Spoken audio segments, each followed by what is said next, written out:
मेरा नाम जानवी है और मैं कर्नाटक की रहने वाली हूँ।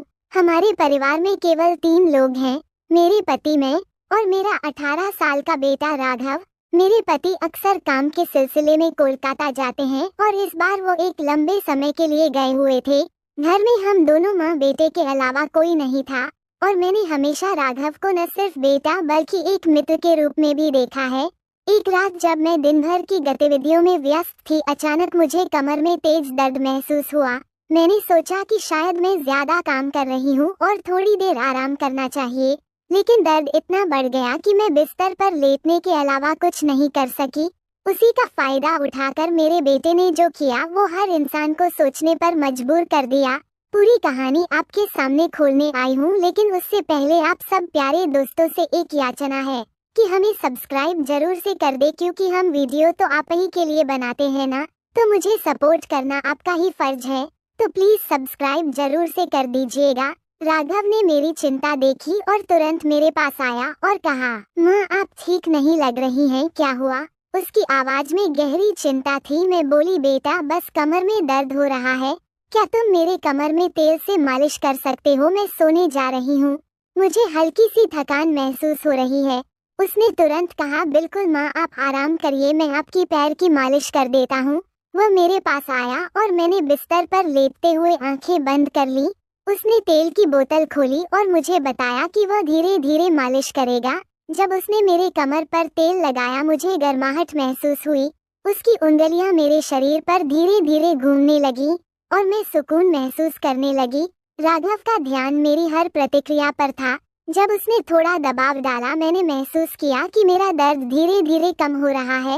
उसका स्पर्श इतना सधा हुआ था कि मुझे और आराम मिला।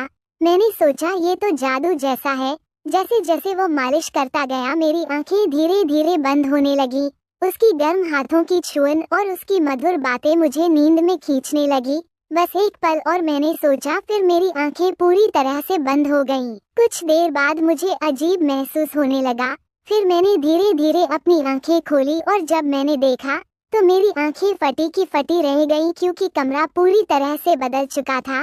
चारों ओर रंग बिरंगी लाइट्स जगमगा रही थी और टेबल पर एक खूबसूरत केक रखा हुआ था जिस पर लिखा था, हैप्पी बर्थडे माँ। राघव ने चुपके से यह सरप्राइज प्लान किया था। मैंने उसे गले लगाया और कहा, राघव तुमने ये सब कैसे किया? वह मुस्कुराते हुए बोला, माँ मैंने सोचा कि आपको खुश करने का ये सबसे अच्छा तरीका होगा। उसकी मासूमियत और प्यार ने मेरे दिल को छू लिया। मैंने सोचा कि इस पल ने मुझे यह एहसास कराया कि हमारे रिश्ते में एक गहरा बंधन है। राघव ने मुझे सिखाया कि जीवन के छोटे छोटे पल कितने महत्वपूर्ण होते हैं। हमने एक साथ केक काटा और उसकी हंसी मेरे दिल को छू गई।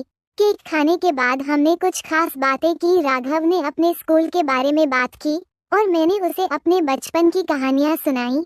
हम दोनों हंसे और उस पल में हमारी बंधन और भी मजबूत हो गया।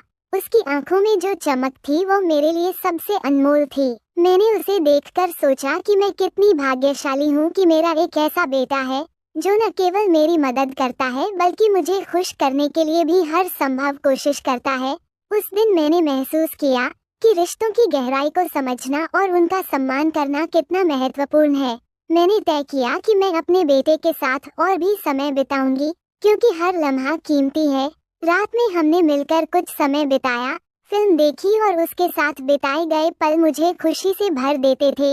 मैंने राघव को गले में भरते हुए कहा, तुम मेरी जिंदगी की सबसे बड़ी खुशी हो।